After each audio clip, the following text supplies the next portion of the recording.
Guten Morgen, ihr Hobbyschrauber. Und herzlich willkommen bei Burning. und herzlich willkommen. Okay. Kennst du das nicht, oder? Ich muss mal lachen. Okay, pass auf, wir machen nochmal. Take 2.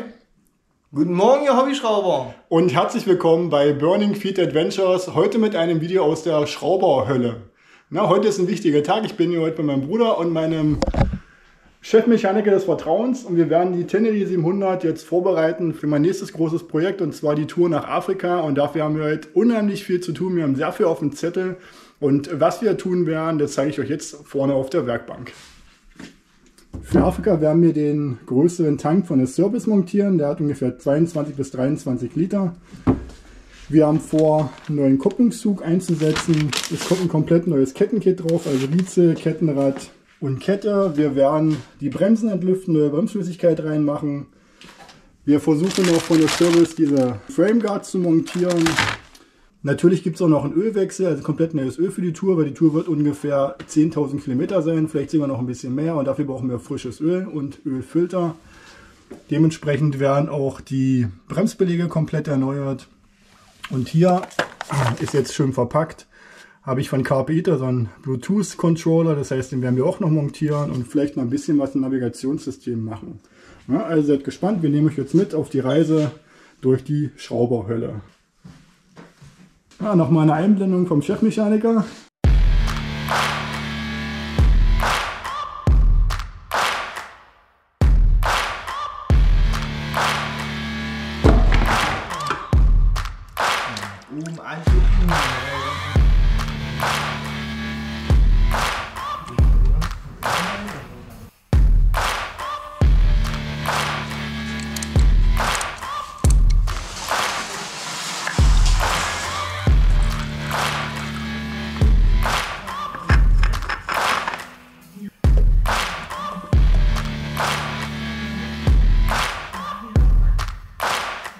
So, wir machen jetzt hier auch 2,5 Liter Öl rein und nicht wie im Herstellerbuch angegeben, weil jetzt ist, glaube ich, ich glaube schon 8. oder 9. Ölwechsel, und es hat sich hier herausgestellt, dass halt 2,5 Liter, 2,4 bis 2,5 Liter eigentlich optimal sind.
Ziemlich viel aus der Sprit, ne? Aus Puff, wo kommen Sie her? Aus Puff? Oben drauf drücken einfach, das außer.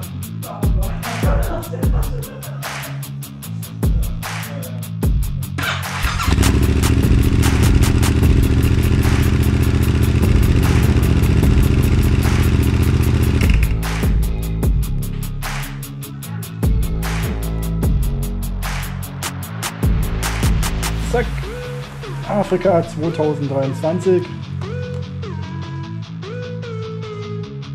Ja. Bin ich real? Ja. Also, was die ganzen Pickel her auf der Stirn? Ja, ja. Die Pickel kann ich weggehen, da steht am meisten so Einhörner drauf. Geil ist schon. Ein bisschen geil ist schon. So, Tag 2 von der großen Bastel- und Umbauaktion. Gestern war eigentlich ein relativ erfolgreicher Tag und wir haben auch vieles geschafft. Ich zeige euch das Ganze mal schnell.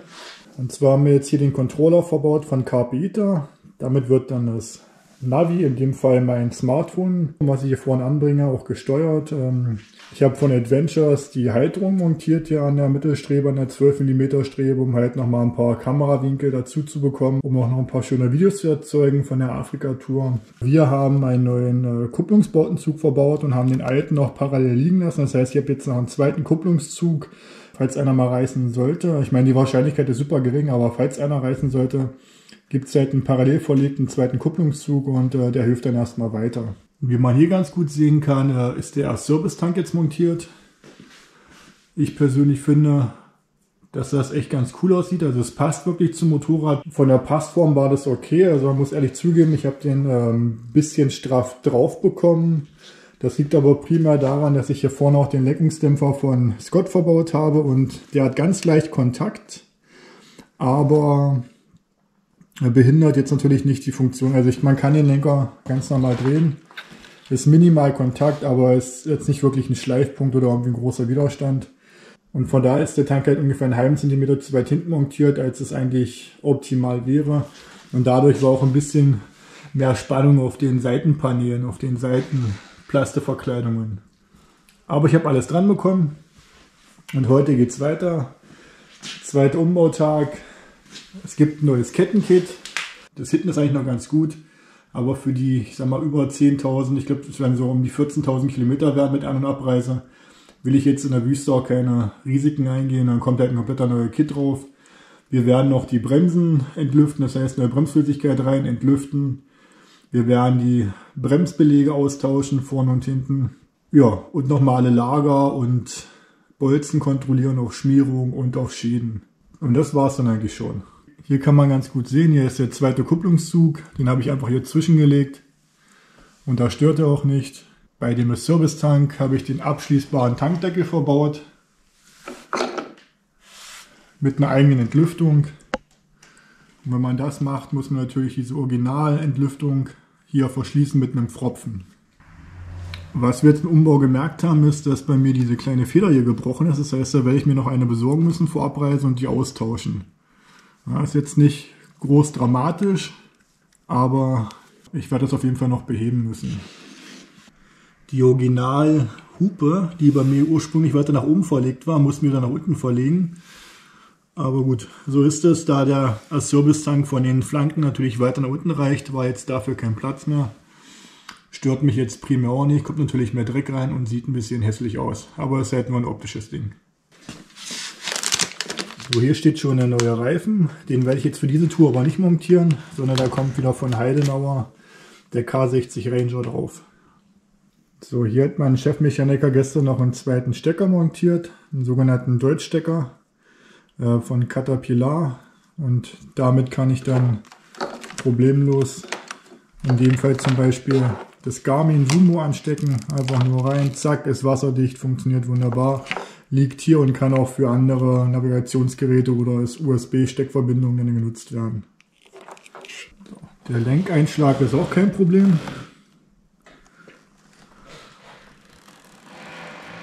Ja, ist alles knapp, aber es passt.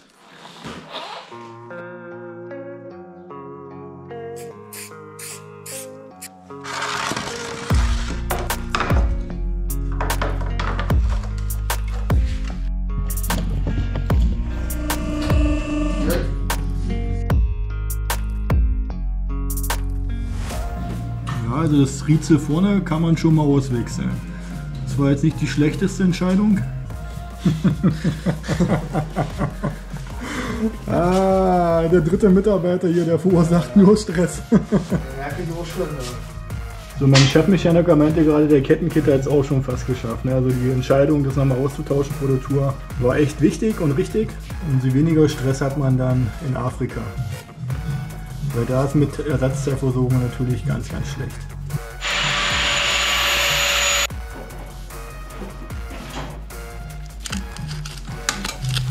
Alles schön sauber, sollte man ruhig mal öfter machen. Wenn man zumindest wenn man das Kettenkit wechselt, dann mal das eine oder andere Mal richtig schön sauber machen. Also hier sieht man, dass der Simmering wahrscheinlich schon nicht mehr der beste ist, aber für die Tour muss er noch halten.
So, 2 Tage später und wir haben es geschafft. Das Moped ist soweit fertig für Afrika.